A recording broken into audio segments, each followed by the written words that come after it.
नमस्ते सदावत्सले मातृभूमि। कानून का शासन हो और कानून का शासन ही भारत का शासन है। न तो कांग्रेस का शासन भारत का है, न बीजेपी का शासन भारत का है और न ही किसी व्यक्ति का शासन है। भारत में डेमोक्रेसी है, भारत रिपब्लिक है। दो शब्द अपने आप में बहुत कुछ कहते हैं कि भारत डेमोक्रेटिक रिपब्लिक है। डेमोक्रेटिक रिपब्लिक का मतलब ये है कि यहाँ पर जनता के द्वारा चुनी हुई सरकार बनेगी जो भारत के लिए होगी, भारत के द्वारा होगी और भारत ही होगी। और रिपब्लिक का मतलब ये है कि यहाँ वंशानुगत कुछ नहीं चलेगा, कोई भी पद वंशानुगत अलॉटमेंट नहीं होगा और कोई कंपनी, कोई एसोसिएशन, कोई ऐसा व्यापार यहाँ ऐसा नहीं हो सकता। व्यापार से मतलब सरकारी स्तर पर जो सरकार का काम है वो पारिवारिक हो, ऐसा नहीं हो सकता। लेकिन इस रोग से आप बच भी नहीं सकते क्योंकि इसी को नेपोटिज्म कहते हैं। अब नेपोटिज्म को दो तरह से इंगित किया जा सकता है और वो एक ये है कि साहब हमारा परिचय नहीं था, चूँकि एक बड़े बाप की संतान है, एक बड़े व्यक्ति की संतान है, इसलिए लोग जानते हैं। लेकिन उसको सभी को सिद्ध करना पड़ता है उसके बाद कि हम वाकई में उस योग्य हैं कि जो हम कर रहे हैं। और दूसरा नेपोटिज्म का पार्ट ये होता है कि कोई व्यक्ति ये कहता है कि मैं योग्य हूँ या नहीं हूँ, लेकिन मैं शासन करूँगा। क्यों? क्योंकि मैं उक्त परिवार का हिस्सा हूँ, उक्त व्यक्ति की संतान हूँ, उक्त व्यक्ति का पोता हूँ और उक्त व्यक्ति का पता नहीं क्या हूँ। ये नकली गांधी परिवार। नकली गांधी मैं इसलिए कहता हूँ क्योंकि नेहरू परिवार चल रहा है। नेहरू परिवार भी ब्रेक हो जाता है जब इंदिरा गांधी की शादी किसी और से हो जाती है, और जब इंदिरा गांधी की शादी किसी और से हो जाती तो पति का संप्रदाय धारण करना चाहिए और उनकी जो पुत्र वंश है वो इंदिरा गांधी के पति का व्यापार का संप्रदाय धारण करना चाहिए। यही भारत की परंपराओं में है और यही भारत की व्यवस्था है। इसके अतिरिक्त उनकी संतानें, मतलब इंदिरा गांधी की संतानों की जहाँ विवाह हो, बेटे का विवाह हो तो बहू आएगी, वो उसका संप्रदाय धारण करेगी, और जो बेटी का विवाह होगा तो वो भी जहाँ जा रही है वहाँ का संप्रदाय धारण करेगी। यानी कि इंदिरा गांधी के बच्चे किस प्रकार से गांधी हो गए। नेहरू के बच्चों की शादी गांधी से तो हुई नहीं। नेहरू की बेटी की शादी किस संप्रदाय में हुई? उसी संप्रदाय के बच्चे पैदा होंगे। लेकिन साहब वो नेहरू ना पैदा होकर नेहरू हो जाते तो भी एक बात था, पति के नाम से बच्चे ना होकर वो गांधी के नाम से हो गए, क्योंकि गांधी एक बड़ा नाम था देश का। गांधी परिवार को ख़त्म करना, गांधी के ओरिजिनल परिवार को ख़त्म कर कर नकली गांधी का तमगा धारण करना, और फिर चाहे जहाँ शादी हो, चाहे जिसकी शादी हो, जिस संप्रदाय में जाए, प्रियंका वाड्रा ईसाइयों में चली जाए तो भी वो तो गांधी ही रहेंगे। ये नकली गांधी परिवार का अपना एक छोटा सा इतिहास है। ये रिपब्लिक जो कहा गया है कि भाई भारत रिपब्लिक है, ये रिपब्लिक की धज्जियां उड़ाने का संसार में सर्वोच्च इलस्ट्रेशन अगर कहीं मिलेगा तो वो यहाँ मिलेगा। उसका एक कारण बहुत बड़ा ये है क्योंकि कांग्रेस में जो इस समय के अध्यक्ष हैं या कभी भी कोई अध्यक्ष होगा वो उस परिवार के मातहत उनके घर का चपरासी होना चाहिए, उनकी किचन कैबिनेट का हिस्सा होना चाहिए या उनका दरबारी होना चाहिए।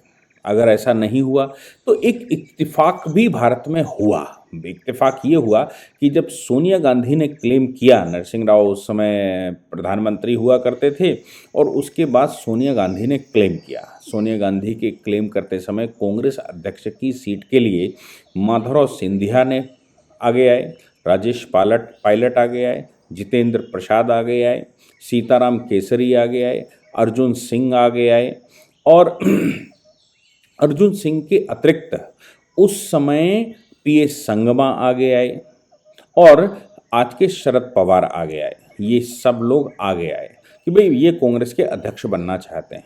इत्तेफाक देखिए, ईश्वर की कृपा देखिए कि राजेश पायलट एक्सीडेंट में मारे गए, माधवराव सिंधिया एक्सीडेंट में मारे गए, जितेंद्र प्रसाद हार्ट अटैक हो गया, पीएस संगवा पार्टी छोड़कर चले गए, नारायण दत्त तिवारी पार्टी छोड़कर चले गए, अर्जुन सिंह पार्टी छोड़कर चले गए और शरद पवार पार्टी छोड़कर चले गए। सीताराम केसरी का क्या हुआ हमने सबने देखा।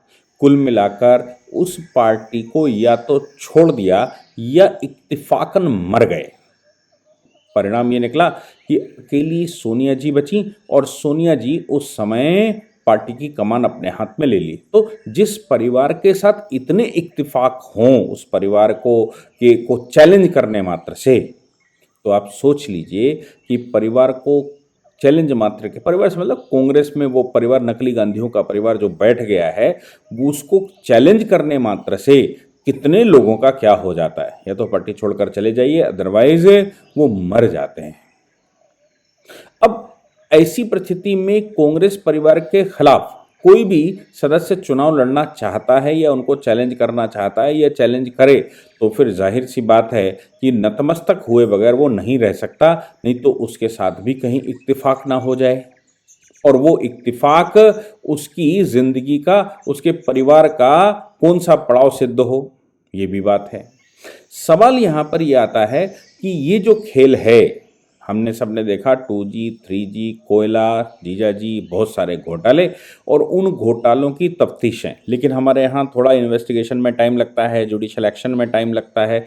पैसा कहाँ निकला, जैसे आपने केजरीवाल वाला देखा होगा कि केजरीवाल ने शराब घोटाला भी किया, लोग कह रहे हैं पैसा ट्रांजैक्शन हुआ, लेकिन कह रहा है पैसा नहीं पकड़ा गया, तो कैसे हमको पकड़ लोगे, तो पैसा भी ढूंढना पड़ता है, आपको बताना भी पड़ता है। अब ये जो इन्वेस्टिगेशन है थोड़ा लंबा खिंच जाता है। अब ये लंबा खिंचा इन्वेस्टिगेशन, इत्तेफाक की बात यह है कि एजेंसियां जिस समय काम कर रही हैं या काम कर रही होती हैं, वो एजेंसियां चुनाव के टाइम पे, क्योंकि भारत में तो चुनाव सदैव चलता ही रहता है, भारत में ऐसा कभी नहीं होता कि भारत में चुनाव ना चल रहा हो, भारत में तो चुनाव परमानेंट चलता है। अब जब जिस देश में परमानेंट चुनाव चल रहा हो, एक खत्म होगा तब तक दूसरा आ जाएगा। अब आप सोचो कि अभी 5 राज्यों का चुनाव खत्म होगा और तब तक लोकसभा सामने खड़ी हुई है 4 महीने बाद। जब लोकसभा का खत्म होगा तो उसके 4 महीने बाद फिर कोई चुनाव हो जाएगा।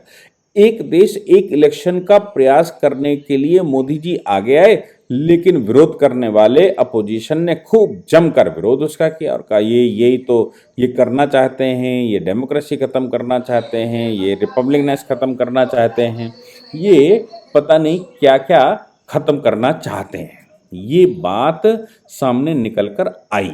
तो सवाल यहाँ पैदा होता है कि आप एक राष्ट्र एक चुनाव भी नहीं होने देंगे, और राष्ट्र में जब चुनाव चल रहा हो तो चुनाव के टाइम पर ईडी, सीबीआई या जो भी एजेंसियां क्राइम इन्वेस्टिगेशन कर रही होती हैं, इकोनॉमिक क्राइम का इन्वेस्टिगेशन कर रही होती हैं, उनके खिलाफ वो अगर एक्शन लेती हैं तो साहब ये चुनाव की वजह से है। यही बात मल्लिकार्जुन खड़गे और पूरे के पूरे कांग्रेस के कुनबे ने कही जब ईडी ने 752 करोड़ रुपए की 752 करोड़ रुपए की मनी लॉन्ड्रिंग के केस में prevention of money laundering act के तहत जब्ती कर ली कांग्रेस की प्रॉपर्टियों की। प्रॉपर्टियां कहाँ किसकी थी, किसके कब्जे में थी? कांग्रेस के समय पर नेशनल हेराल्ड, आज़ादी से पहले नेहरू जी ने एक नेशनल हेराल्ड नाम का अखबार निकाला था। हालांकि यंग इंडिया से उनका पेट नहीं भरा होगा, उस समय जो अखबार तिलक ने निकाले थे उनसे पेट नहीं भरा होगा, उस समय डॉक्टर अम्बेडकर ने जो अखबार निकाले थे उनसे पेट नहीं भरा होगा, उस समय जो अखबार तिलक ने मराठी और अंग्रेजी में निकाले थे और देश में बहुत सारे न्यूज़पेपर चल रहे थे, उनसे किसी का पेट नहीं भरा होगा। क्यों? क्योंकि वो हो सकता है सच्चाई लिख रहे हो सकता है कि वो एक बड़े प्लान को ये लोग इम्प्लीमेंट ना कर पा रहे हों। नेहरू के विषय में मैंने लगातार आपको बताया है कि जो ओरिजिनल फाइलें कहती हैं वो नेहरू के विषय में एक काला चिट्ठा खोल कर रखती हैं, और बहुत दूर जाने की आवश्यकता नहीं। ट्रांसफ़र ऑफ पावर डॉक्यूमेंट 1982 में ब्रिटेन ने पब्लिश किया था, उसको आप पढ़ लीजिए, ट्रांसफ़र ऑफ पावर डॉक्यूमेंट का। हालांकि वो 19, जहाँ तक मुझे याद है 19 वॉल्यूम में है और उसकी 25 बड़ी बाइंडिंग बनी है। दिल्ली यूनिवर्सिटी में रखा हुआ, कई यूनिवर्सिटियाँ उसको ले चुकी हैं। वो डॉक्यूमेंट को जब आप देखेंगे तो तमाम तरह की चिट्ठियां, तमाम तरह के पत्रक, तमाम तरह के उस समय के एक्शन, गवर्नर जनरल के एक्शन, कांग्रेस की स्थिति, सबकी स्थितियों के बारे में चर्चा उसमें की गई है कि कब क्या हो रहा है, और लीगल डॉक्यूमेंट्स के आधार पर वो है। वहां से नेहरू जी के बहुत सारे चिट्ठे मिलते हैं जिसमें वो कैसे भारत में उनकी सरकार बन जाए, कांग्रेस पीछे चली जाए, क्योंकि कांग्रेस उस समय का आंदोलन हुआ करता था और सभी लोग कांग्रेस के बैनर तले ही काम किया करते थे। वो किसी भी पार्टी का व्यक्ति हो, लेकिन आंदोलन तो कांग्रेस के बैनर तले ही होता था। कांग्रेस सेंट्रल पॉइंट हुआ करती थी। तो कांग्रेस का मतलब भी यही होता है, पूरे देश का प्रतिनिधित्व। कांग्रेस का मतलब ये नहीं कि एक पॉलिटिकल पार्टी, कांग्रेस का मतलब पूरे देश का प्रतिनिधित्व, और पूरे देश का प्रतिनिधित्व कांग्रेस कर रही थी उस समय। वो एक आंदोलन था। उस आंदोलन को बाद में गांधी जी ने कहा भी कि इस आंदोलन को, चूंकि हम स्वतंत्र हो गए हैं, इसलिए आंदोलन को खत्म करके अब नई पार्टियां बननी चाहिए। लेकिन नेहरू तो नेहरू ठहरे। नेहरू ने वो माना नहीं, क्योंकि वो पटेल को भी धता बता चुके थे, वो गांधी जी को भी धता बता चुके थे, और जिन्ना के सहयोगी की किसी न किसी जाने अनजाने सहयोगी की भूमिका में थे। टू नेशन थ्योरी आ गई, और इधर नेहरू जी प्रधानमंत्री बनकर बैठ गए। उन्होंने प्रधानमंत्री बनने के बाद भी, अब वो जो जो नेशनल हेराल्ड निकालते होंगे, हो सकता है जिन्ना के प्रभाव में निकालते हों, हो सकता है माउंटबेटन के प्रभाव में निकालते हों, और भारत एक खोज तो आप पढ़ेंगे तो वो खोज कहाँ कहाँ से लाए हैं ये भी समझ नहीं आता। क्योंकि जिस व्यक्ति को ये ना मालूम हो कि भारत गुलाम हुआ, वो सदैव उन दर्रों से हुआ, खैबर और पख्तूनख्वा के दर्रों से भारत को परतंत्र बनाया गया। भारत में मुसलमानों का हमला हुआ, उस क्षेत्र में जो जम्मू कश्मीर जिसको कहते हैं, जम्मू कश्मीर के लिए ही जिस व्यक्ति के पास पॉलिसी ना हो, जिस व्यक्ति को ये ही ना मालूम हो कि ये ज़्यादा सिक्योर करने की आवश्यकता है, बाकी देश तो रहता है, क्योंकि एक तरफ हिमालय और दूसरी तरफ महासागर है, लेकिन हिमालय के दर्रों से भारत पर हमले हो सकते हैं और होते रहे हैं। भारत 800 वर्षों तक, अंग्रेजों की बात छोड़ दीजिए, ईसाइयों की बात छोड़ दीजिए, ईसाई समुद्र के रास्ते से आए, लेकिन मुसलमान तो सभी दर्रों से ही घुसे, और वो दर्रे आज जम्मू कश्मीर में हैं। जम्मू कश्मीर को लेकर जिस व्यक्ति की स्थिति क्लियर ना हो, जो जम्मू कश्मीर की सिक्योरिटी को लेकर ध्यान ना देता हो और लूजली उसको डील करता हो, उस व्यक्ति के विषय में क्या कहा जा सकता है, वो भारत को कैसे जानता था। भारत की गुलामी का कारण जो व्यक्ति न जानता हो, भारत की गुलामी का रास्ता जो व्यक्ति न जानता हो, वो कैसा भारत एक खोज लिखता है, डिस्कवरी ऑफ इंडिया क्या लिखता है, ये भी किसी से छुपा नहीं है। आप पढ़कर देख लीजिए, आज की रिसर्चों को देख लीजिए और ओरिजिनल डॉक्यूमेंट उठाकर देख लीजिए, तो आपको पता लग जाएगा कि वाकई में क्या खेला जा रहा था भारत के साथ। अब इन्होंने उस समय नेशनल हेराल्ड नाम का नेहरू जी की व्यक्तिगत प्रॉपर्टी के रूप में, हालांकि वो कांग्रेस में थे, तो वो नेशनल हेराल्ड निकाला होगा, बाद में वो बंद किया, खोला गया, ये किया वो किया। अब 2004 में जब सरकार बनी तो बहुत सारे धन की बात सुब्रमण्यम स्वामी ने तो ये कहा कि सोनिया गांधी की बहनों के पास चला गया, ये भी कहा गया कि वो इटली चला गया, ये भी कहा गया कि वो अमेरिका चला गया, ये भी कहा गया कि वो स्विस बैंकों में बंद था, ये भी कहा गया कि जब जब मैडम बीमार होकर विदेश में जाती तब तब स्विस बैंक एकदम डाउन हो जाते, यानी कि कुछ ना कुछ गड़बड़ तो था, ऐसा लोगों का कहना है। सत्य क्या है ये तो इन्वेस्टिगेटिंग एजेंसियां ही निकालेंगी। लेकिन भारत में भी इन्वेस्टमेंट करना था। भारत में investment messrs associated general limited से किया गया, नेशनल हेराल्ड का मामला था, और इसके अतिरिक्त यंग इंडिया जो गांधी जी ने कभी चलाया था, लेकिन ये यंग इंडिया वो यंग इंडिया नहीं होगा जहां तक मैं मानता हूं। 2013 में सुब्रमण्यम स्वामी साहब ने इसके पास इसकी कोई रिसर्च आई या उन्होंने की, उसको लेकर उन्होंने एक एफआईआर दर्ज करवाई, वो कंप्लेंट दर्ज करवाई। उस कंप्लेंट के आधार पर इन्वेस्टिगेशन शुरू हो गया कि भाई ये पैसा जो है मिस अप्रोप्रिएट किया जा रहा फंडों का। उस इन्वेस्टिगेशन में दोनों व्यक्ति, मतलब राहुल और सोनिया, दोनों इन्वॉल्व थे क्योंकि कंपनियां इनकी हैं। 2015 में इन्होंने कोर्ट से बेल ले ली। बेल के बाद अभी भी ईडी राहुल गांधी को भी बुलाकर पूछ चुकी है, सोनिया मैडम को भी बुलाकर पूछ चुकी है। और मजे की बात यह है कि 90 100 करोड़ की संपत्ति 50 लाख रुपए में ट्रांसफर करी गई। आप सोचकर देखो कि अगर 100 करोड़ की प्रॉपर्टी 50 लाख में ट्रांसफर मिल जाए किसी को तो क्या मजे आ जाएं उसके। 100 करोड़ की प्रॉपर्टी 50 लाख का मतलब है आधा परसेंट, प्रॉपर्टी की ओरिजिनल कीमत का लगभग आधा परसेंट, और आधे परसेंट में 99.5% चला गया क्योंकि इसने उसको कर्जा दिया, कर्जा वो भर नहीं पाया, कंपनी डाउन चली गई। कंपनी के डाउन होने के बाद उसने जिसने कर्जा दिया वो कहता है कंपनी हमको दे दो, कंपनी उसने ले ली, क्योंकि 50 लाख रुपए का कर्जा था, कंपनी 50 लाख में खरीद ली गई। कंपनी के पास 100 करोड़ की प्रॉपर्टी है, कंपनी के पास 661 करोड़ की प्रॉपर्टियां हैं। आप सोच कर देखिए कि कितना बड़ा ब्लेंडर होता है। हालांकि कॉन्ट्रैक्ट एक्ट का नियम ये कहता है कि कंसिडरेशन होना चाहिए, कितना होना चाहिए, इन अप्रोप्रिएट या इनसफिशिएंट कंसिडरेशन मायने नहीं रखता। यानी कि क्या धन दिया गया है, कोई अपनी 100 करोड़ की संपत्ति 1 करोड़ रुपए में बेचता है या 1 रुपए में बेचता है, इससे कानून का लेना देना नहीं है। There must be in consideration but how much it is not binded. तो कितना होना चाहिए ये नहीं है, होना चाहिए। तो भाई कॉन्ट्रैक्ट एक्ट तो यही कहता है। यही दिमाग लगाकर चार्टर्ड अकाउंटेंट और तमाम तरह के जो दिमाग वाले लोग हैं कांग्रेस में, उन्होंने ये दिमाग लगाया होगा कि साहब 90 करोड़ 100 करोड़ की संपत्ति 50 लाख रुपए में ले ली जाए तो 50 लाख रुपया तो दिया ही है, ऐसा तो नहीं, और आपने दिया था वो कर्जा भी था, वो कर्जा वापस नहीं आया तो कंपनी आपके पास आ जाएगी, आपकी अपनी व्यक्तिगत हो जाएगी। तो आप सोचिए कि व्यक्तिगत रूप से कंपनियां उनकी अपनी हो गई, जो उनके अपनी जो टोटल शेयर होल्डर है वो कंपनी के अंदर आ गई, उनकी संपत्तियां अंदर आ गई।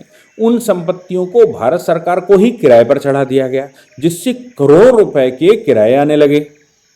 आप सोचिए कि भारत सरकार को कैसे, रिपब्लिक आप कहते हैं कि वंशानुगत नहीं चलता, लेकिन रिपब्लिक अगर मैं ये भी मानकर चलूं कि नेशनल हेराल्ड नेहरू जी ने बीइंग ए कांग्रेस अगर स्टेब्लिश किया था तो फिर परिवार का उस पर हक कहाँ रहा, किस आधार पर रहा। भारत रिपब्लिक है, परिवार का तो होगा नहीं, वो तो राष्ट्र की संपत्ति हो जानी चाहिए थी क्योंकि राष्ट्र के लिए कर रहे थे, लेकिन ऐसा कुछ हुआ नहीं। वो कांग्रेस रही, कांग्रेस इंदिरा रही, इंदिरा कांग्रेस हो गई, फिर सोनिया कांग्रेस हो गई, कांग्रेस सोनिया हो गई, ये सब कुछ चलता रहा। परिणाम ये निकला कि 761 करोड़ 761 करोड़ रुपए की संपत्तियां अभी आज ईडी ने जब्त कर ली है, और जब्त करके, और पहले से सोनिया और राहुल तो इस मामले में हैं ही अभी बेल पर। लेकिन सवाल यहाँ पर आता है कि कंपनी बनाकर किया गया, कोई प्राइवेट प्रॉपर्टी नहीं थी, कंपनी बनाकर किया गया, और वो भी राष्ट्र का पैसा। आप सोचो, राष्ट्र का पैसा खर्च करके ऐसा सब कुछ किया गया, तो ऐसे मामले में एप्रोप्रिएट कंसिडरेशन का मामला उठना स्वाभाविक है, मनी लॉन्ड्रिंग का मामला उठना स्वाभाविक है, शेल कंपनियों के माध्यम से चीटिंग करने का मामला उठना स्वाभाविक है, और इसमें जो जो इन्वॉल्व होगा उन सब के खिलाफ मुकदमा चलाना और उनको जेल भेजना भी स्वाभाविक है। केजरीवाल भी कह सकते हैं कि मैंने शीश महल बनवाया और पैसे लगा दिए, 50 करोड़ 60 करोड़ 70 करोड़ जो भी लगा दिए, वो पैसा किसके बाप का था, वो तो यहीं लगा है, हम कौन सा यहाँ से लेकर जाएंगे। भाई अब गीता का पाठ ये लोग पढ़ाने लगते हैं, और गीता का पाठ ये क्या लाए थे क्या ले जाओगे, तो क्या लाए थे क्या ले जाओगे वो तो बात ठीक है, लेकिन भैया क्यों लाए थे, नहीं ले जाओगे बात समझ में आती, लेकिन ये कर क्यों रहे हो। कर तो रहे हो अपना वैभव बढ़ाने के लिए, व्यक्तिगत रूप से भारत में डेमोक्रेसी को धत्ता बताने के लिए, भारत के रिपब्लिकनेस को धत्ता बताने के लिए, ये तो इसलिए हो रहा है। इसलिए ये जो सोशलिज्म है भारत में वो कहाँ चला गया, रिपब्लिकनेस कहाँ चला गया। ईडी ने प्रॉपर्टी जब्त की तो अब पूरी कांग्रेस क्या चिल्ला रही, पूरी की पूरी कांग्रेस चिल्ला रही, भैया अब चुनाव का टाइम है, चुनाव के टाइम पर जीत के लिए सब कुछ किया जा रहा है, चुनाव के टाइम पर मैनिपुलेशन किया जा रहा है, चुनाव के टाइम पर ये हो रहा है, इसका मतलब ये है कि वो हार रहे हैं तो हम जीत रहे हैं, हम जीत रहे हैं तो ये कर रहे हैं। हालांकि आप सभी इसमें एक राय तो रखिए, बिल्कुल बेबाक रखिए, लिखिए कमेंट में कि ये जो सही है या गलत है उसको हटा दीजिए, कि भाई वो ईडी सही थी कि कांग्रेस सही थी। सवाल ये है कि इस समय वक्त की नज़ाकत क्या कहती है, क्या संपत्तियों पर ईडी का एक्शन इस चुनाव में कांग्रेस को लाभ दे जाएगा, या फिर ये भारतीय जनता पार्टी की टैक्टिक है और उनको लाभ देगा। ये बात आप कैसे, इसको किस संदर्भ में लेते, क्या सिंपैथी का वोट मिल जाएगा, या फिर सरकार के द्वारा सही से लिया जा रहा एक्शन या एजेंसियों के द्वारा सही से लिया जा रहा एक्शन वो भारतीय जनता पार्टी के काम आ जाएगा कि भाई इनकी दशा, आप क्योंकि आवाज़ लगातार उठती है कि इनके विरुद्ध एक्शन क्यों नहीं लेते, ये सब कर रहे हैं। आप देखिए नेशनल न्यूज़ चैनलों पर बैठकर उनके जो स्पोक्स पर्सन है वो कहते हैं आपने गिरफ्तारी क्यों नहीं की, आप प्रॉपर्टी अटैच क्यों नहीं करते। आपने गिरफ्तारी भी हुई थी, जमानत भी मिली थी, ईडी इन्वेस्टिगेशन भी कर रही है और प्रॉपर्टियां भी जब्त, जैसा आपकी मंशा थी वैसी प्रॉपर्टियां भी जब्त हो ही रही हैं। अब क्या होगा आगे ये तो भविष्य ही बताएगा, लेकिन अभी तक जो कुछ दिख रहा है उसके अनुसार मुझे जहाँ तक लगता है कि भारत में तो चुनाव चलता ही रहता है। आप अगर चुनाव का इंतज़ार करेंगे तो जैसा सिब्बल साहब कह रहे थे कि राम मंदिर चुनाव के चक्कर में बढ़ रहा है, भी चुनाव हो जाने दीजिए तब राम मंदिर का काम करिए। तो आप सोचो 2019 का जजमेंट है, राम मंदिर अब बनकर तैयार हो रहा है और वो भी अभी पूरा प्रांगण नहीं तैयार हो रहा, केवल गर्भगृह में स्थापना होनी है। कितने साल बाद, 2019 से 2023।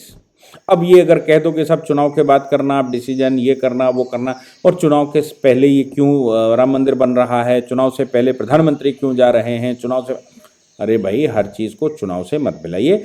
ये देखिए कि क्या एक्शन सही है या गलत है, होना चाहिए या नहीं होना चाहिए।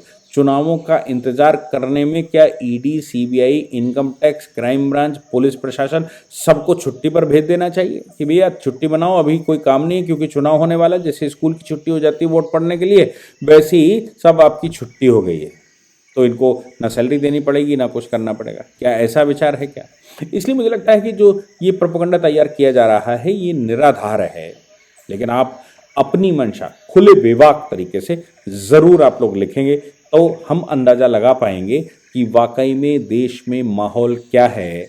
इसके बाद जब आप उस पर लिख देंगे तो उसको लेकर एक नया लेक्चर फिर रिकॉर्ड करेंगे कि वाकई में इन्फोर्समेंट एजेंसियों का या फिर जो सरकारी तंत्र है वो तंत्र कानून का पालन करने के लिए क्या चुनाव का इंतज़ार करे या चुनाव के दौरान कुछ ना करे और चुनाव के चक्कर में आगे सारी ज़िंदगी निकल जाए। ये आप लोग बिल्कुल लिखिए, मैं उस आधार पर नया लेक्चर रिकॉर्ड करूँगा। जय हिंद, जय भारत, वंदे मातरम।